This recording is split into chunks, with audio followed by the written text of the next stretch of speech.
Friends, welcome back to my channel backbone. Myself doctor Sneha Mishra. और आज मैं आपके लिए जो टॉपिक लेकर के आई हूँ ये थोड़ा सा डिफरेंट है मेरे बाकी वीडियोस से। आज मैं आपको शंख के बारे में कुछ बताना चाह रही हूँ। शंख एक बहुत ही पॉजिटिव चीज़ है, बहुत ही शुभ चीज़ है हमारे घर के मंदिर में रखने के लिए। लेकिन क्या आपको पता है कि इसके आपके हेल्थ बेनिफिट्स कितने हैं? एक्चुअली मैं कल एक रिसर्च पढ़ रही थी और मुझे बहुत अच्छा लगा शंख के बारे में ये जान के। अभी जैसे हमारे बहुत फेस्टिवल्स आ रहे हैं, ऑब्वियसली हम उसमें शंख ब्लो करेंगे, शंख बजाएंगे।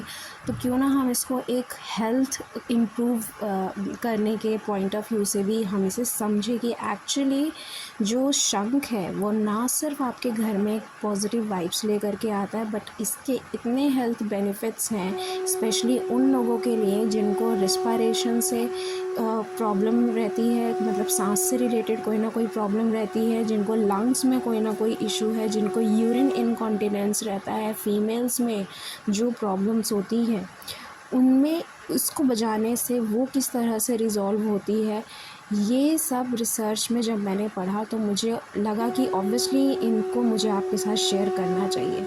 ये ना सिर्फ आपके वोकल कॉर्ड्स को इम्प्रूव करता है, उसको स्ट्रेंथन करता है, आपके लंग्स की एक्सरसाइज होती है जिसकी वजह से आपकी लंग कैपेसिटी, सांस लेने की क्षमता को भी ये काफ़ी इम्प्रूव कर देता है। तो आज की ये मेरी वीडियो शंख ध्वनि के जो इम्पोर्टेंस है उसी पे ही मैंने बनाया हुआ है।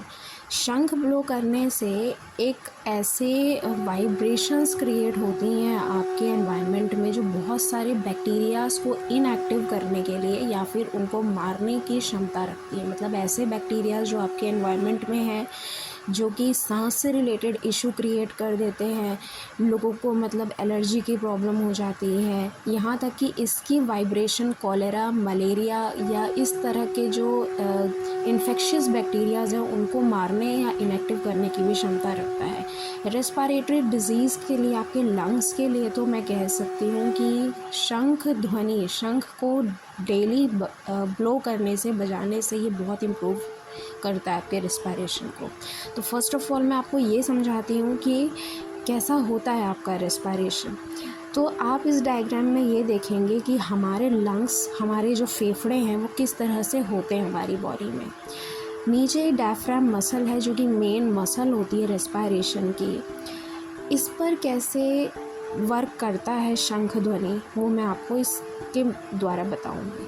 देखिए, इस तरीके से ये मैकेनिज़्म है इंस्पायरेशन और एक्सपायरेशन का कि कैसे हम लोग सांस लेते हैं और छोड़ते हैं। तो जब हम सांस लेते हैं तब जब एयर हमारे नाक के थ्रू लंग्स में जाती है तो जो डायफ्राम है ये कॉन्ट्रैक्ट करता है, मतलब कि ये सिकुड़ना शुरू कर देता है। जो मतलब रिब केज है वो आगे की तरफ हो जाता है। आप देखेंगे आपका सीना एकदम से चौड़ा हो जाता है जब आप सांस लेते हैं। जब आप सांस छोड़ते हैं तो इसके जस्ट ऑपोजिट काम होता है। जो डायफ्राम है जब वो रिलैक्स हो जाता है तो सीना जो है वो अंदर की तरफ हो जाता है, मतलब रिब केज जो है वो धीरे धीरे अपनी ओरिजिनल पोजीशन पे आ जाता है।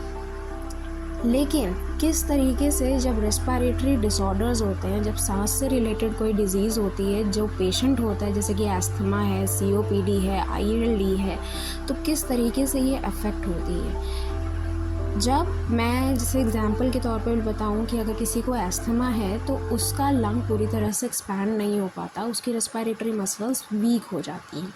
शंख ध्वनि से निकलने वाली जो ध्वनि है वो ना सिर्फ आपको एक पॉजिटिव रिलैक्सेशन देता है बल्कि ये आपकी लंग मसल्स को भी कॉन्ट्रैक्ट करके उसकी स्ट्रेंथनिंग कर देता है।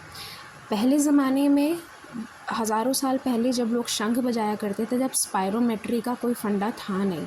स्पायरोमेट्री एक ऐसा डिवाइस है जिसमें हम पेशेंट को ये सिखाते हैं कि आप इन 3 बॉल्स को ऊपर उठाओगे तो आपकी मसल्स स्ट्रेंथन होंगी, उनमें ताकत आएगी जिससे आपकी सांस लेने की क्षमता जो है वो बढ़ेगी। शंख ध्वनि एक ऐसा ही माध्यम है जिसके थ्रू, जिसको बजाने से ये सेम स्पायरोमीटर से भी ज़्यादा इफ़ेक्टिवली काम करता है। आपकी लंग कैपेसिटी इसको बढ़ाता है और जिनको सांस की प्रॉब्लम है उनके लिए तो ये आशीर्वाद के समान है।